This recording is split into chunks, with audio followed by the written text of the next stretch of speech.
Assembly ఎన్నికల్లో విజయం సాధించారని ప్రధాన పార్టీలు పోటాపోటీగా ఓటర్లకు వరాలు ప్రకటిస్తూ ఉన్నాయి.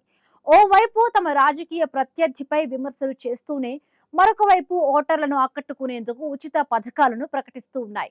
బీజేపీ మేనిఫెస్టోలో మహిళా సాధికారతకు పెద్దపీట వేయగా కాంగ్రెస్ పార్టీ 5 కీలక హామీలను ప్రకటించి ఓటర్లను ఆకట్టుకునే యత్నం చేస్తోంది.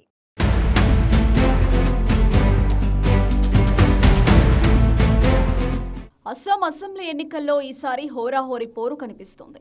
అసెంబ్లీ ఎన్నికల్లో విజయం సాధించడమే లక్ష్యంగా ప్రధాన పార్టీలు పోటాపోటీగా వరాలు ప్రకటిస్తున్నాయి. ఎన్నికల్లో గెలుపోటములను నిర్ణయించగల కీలక వర్గాలను ఆకట్టుకునేందుకు ప్రధాన పార్టీలు ఉచిత పథకాలను ప్రకటిస్తున్నాయి. అస్సాం అసెంబ్లీ ఎన్నికల మేనిఫెస్టోను బీజేపీ విడుదల చేసింది. మొత్తం 31 హామీలతో కూడిన జాబితాను బీజేపీ విడుదల చేసింది. ఇందులో మహిళల సాధికారతకు పెద్దపీట వేసింది. మహిళలకు వరుణోదయ్ పథకం కింద నగదు సహాయాన్ని 3,000కు పెంచుతామని బీజేపీ హామీ ఇచ్చింది. అలాగే లఖ్పతి దీదీ పథకం ద్వారా 40 లక్షల మహిళలను లక్షాధికారులుగా తయారు చేసేందుకు 25,000 చొప్పున ఆర్థిక సాయం అందించనున్నట్లు బీజేపీ హామీ ఇచ్చింది.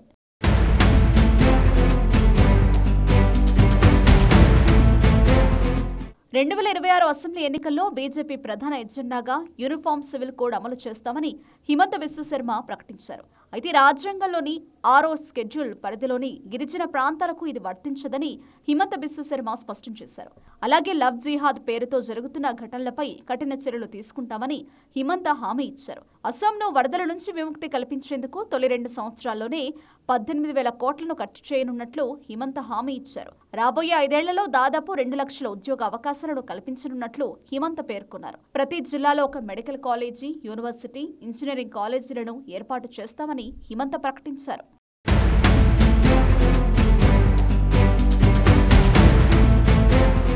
మరోవైపు అస్సాం అసెంబ్లీ ఎన్నికల్లో గెలిపే లక్ష్యంగా కాంగ్రెస్ పార్టీ పలు కీలక హామీలు ప్రకటించింది.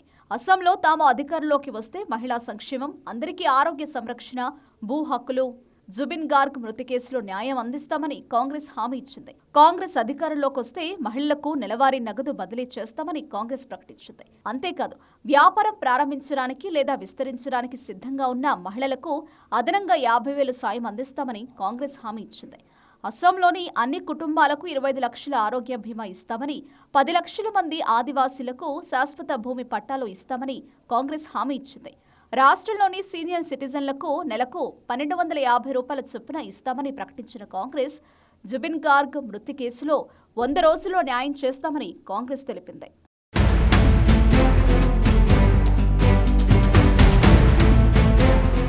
అస్సాంలో తమ ప్రభుత్వం వస్తే ప్రస్తుతం ఉన్న వార్షిక కేటాయింపుల విధానాన్ని తొలగించి 10 లక్షల మంది ఆదివాసీలకు శాశ్వత భూపట్టాలు ఇస్తామని ఖర్గే ప్రకటించారు.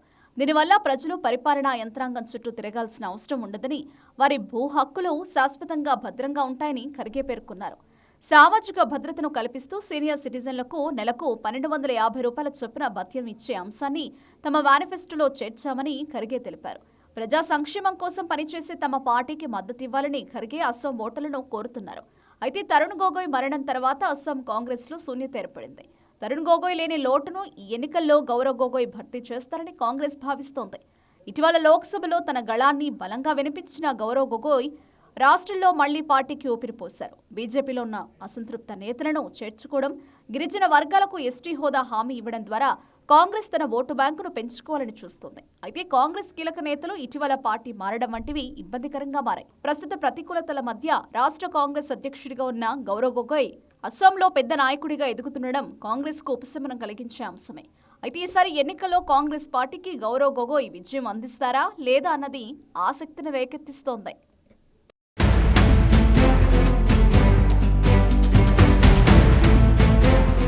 అస్సాం అసెంబ్లీ ఎన్నికల్లో గెలుపోటములను నిర్ణయించగల శక్తి ఉన్న కీలక వర్గాల ఓటర్ల మద్దతును కూడగట్టుకునేందుకు ప్రధాన పార్టీలు పోటాపోటీగా వరాలను ప్రకటిస్తూ ఉన్నాయి. ఈ నేపథ్యంలో అస్సాం ఓటర్ల మద్దతును ఎవరు కూడగట్టుకుంటారు? అస్సాంలో ఈసారి ఎవరికి అధికార పీఠం దక్కుతుందనేది ఉత్కంఠగా మారింది.